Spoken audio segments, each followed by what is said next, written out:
Hi everyone, so this is my first video blog. I'm a little bit nervous, I'm quite camera shy talking to people, so bear with me. So I want to tell people more how Fowler syndrome isn't recognised very much, especially in A&E. A few nights ago I got took to A&E because I was in that much pain and I was throwing up, and I have a kidney infection, so I obviously thought I need to get seen. I didn't want to go, but my partner made me, so I went. I saw 3 separate urology doctors. Not one of them examined me, not one of them checked my urine, not one of them checked my suprapubic site, and one doctor in A&E told me I was being taken to the ward to have IV antibiotics and IV fluids to help. So I thought, okay, I'll start to feel a bit better soon. I got onto the ward and I didn't get any IV antibiotics, I didn't get any fluids. So I asked the nurse and he went and got another urology doctor, so urology doctor number 2. He didn't touch me at all, didn't examine me, nothing.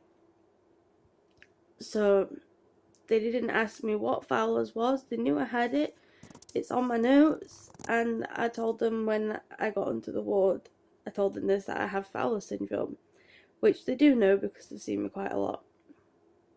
So I did get upset because I thought, right, I'm going to start to feel more like me again, I can get better, I can get home, and I can start being me. So he basically said I was to have oral antibiotics even though I couldn't keep any tablets down. But he said I basically need to carry on being sick before they give me any IV treatment.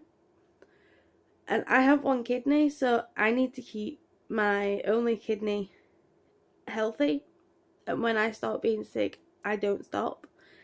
And then that leads to me being septic, which I go septic really fast when I have a kidney infection and I get worse. So he basically just said that and went off. And then I asked if I was going to be getting anything different to what I was having at home, and another urology doctor came. So urology doctor number 3 now didn't examine me, didn't ask me how I was, none of them asked me how I was feeling, and eventually I just said to them, can I go home? And they went, yeah, sure, off you go. And to me, this made me feel like I shouldn't have been there. And it really upset me because it's took me so long to get diagnosed because it's such a hard condition to be diagnosed with. So during that time that I didn't have a diagnosis, I kept thinking, well, is it all in my head? Am I making it up and not realising it? But when doctors don't help, it just makes you feel silly, basically. It made me feel really silly for going. And it's not their fault. They understand urinary retention. Sorry, I can't talk. But they don't fully understand Fowler syndrome. Half of them have never heard of Fowler syndrome. The amount of times I've had to explain what Fowler syndrome is to a doctor. And I feel like they should be getting the training and sessions on what it is, how to deal with it, and how to help people more emotionally as well, because it does affect us mentally. It really does. I admit it has affected my mental state. I'm not ashamed to admit that. Anyone in chronic pain daily and chronic infections and the amount of medications you have to take and not being physically able just to stand up, it will affect your mental health. There's nothing to be ashamed of.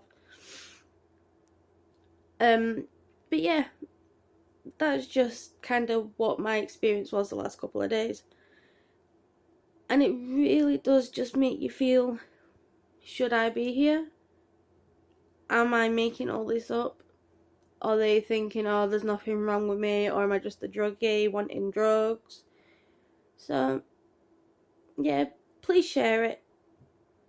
We're trying to spread more awareness of Fowler syndrome and trying to get proper treatment and trying to get doctors to fully understand what we are going through. Okay, thank you.